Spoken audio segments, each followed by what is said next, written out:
Guys, I did it. And as for me, I think I'll stick to being right here on the sidelines.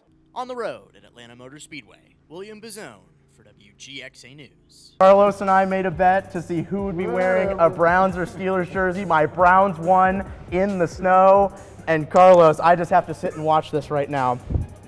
Carlos, we have to ask, how are you feeling right now in this moment?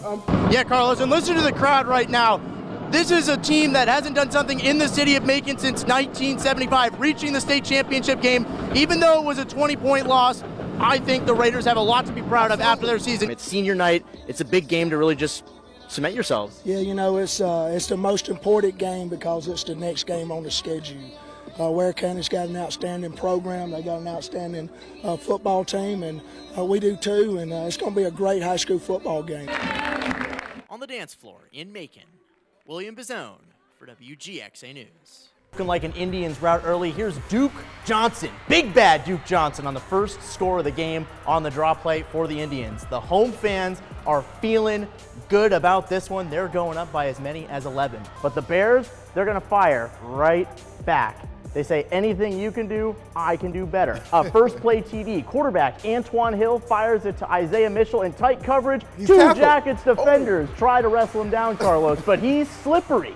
The senior breaks through tackles and scores the touchdown with a little bit of gusto. Racing fans came out in droves on a cold Thursday night with the chance to warm the hearts of many. Speedway Children's Charities Director Kathy Bradley says everyone's $60 donation goes a long way. Focus on kids that are homeless, kids that are in foster care, kids that have been sex trafficked. We look at kids that are facing medical issues.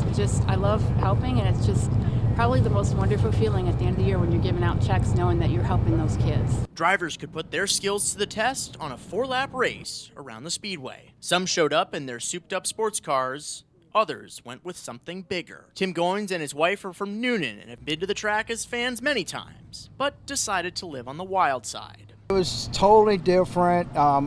First time I didn't want to go with somebody that was afraid to go, and I was keeping up with the challengers. And they was on the low bank, I was going on the second high bank, and it was just awesome. So awesome, in fact, that they recommended I try it out for myself. Yeah, right? What's up? You gonna do a lap? Yeah, they're gonna let me go out and do one. Cool, have fun. By some miracle, I went 4 laps without rolling the news car, creating a story I'll tell my grandkids someday, just like Tim Goins. It's just for the kids, you know, so and the kids, and then for my wife and I having our memories to share forever. On the road at Atlanta Motor Speedway, I'm William Bazzone for WGXA News. Loads, it decreases. I mean, it's like the stock market.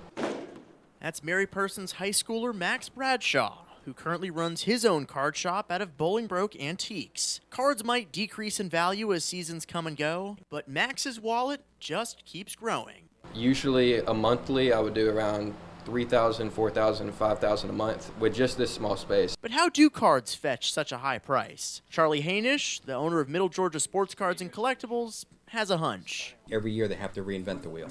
Something unique has to happen with the product. They have to make new stuff every year that gets people excited to come back and buy the product. He's owned his store for nearly a decade in Warner Robins, but has been around the block to see all the changing trends. So the prospects rule the game. Back in the day, in the 80s, it used to be you're chasing after the stars of the game. Prospects have more to gain.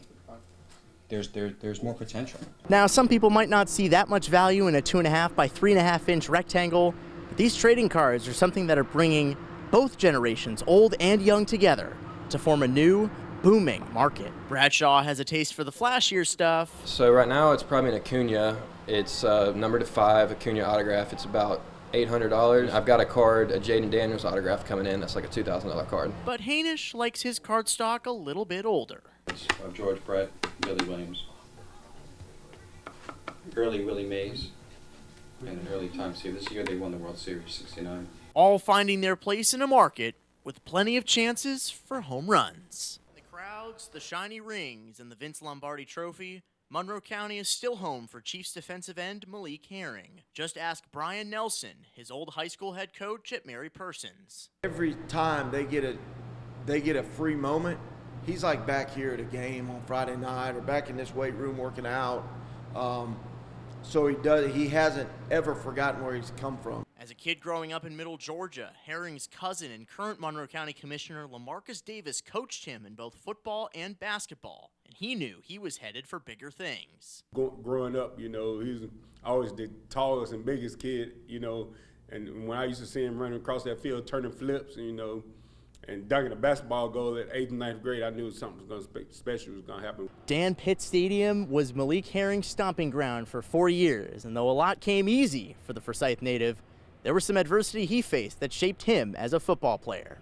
Davis recalled the time Herring suffered his first major injury. Sophomore, junior year of high school basketball, he was playing basketball.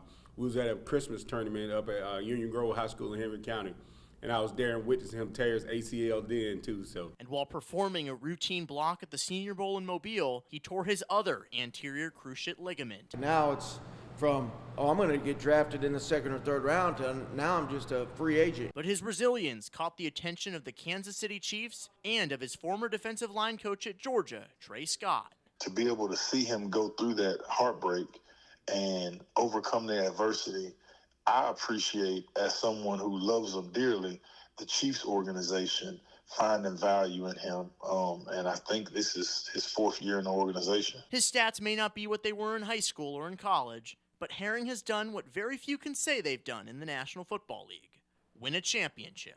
The Chiefs would be the first team to win 3 in a row with a win on Sunday, all of which he's been a part of. Malik Herring is 900 miles away in Kansas City, but a piece of him will always remain in Forsyth. That's really, at the end of the day, bigger than all the playing or the playmaking, is that, he's grown into a very, very good young adult man, member of our society, and just real proud of him, man, and hoping he can go get number 3 this weekend.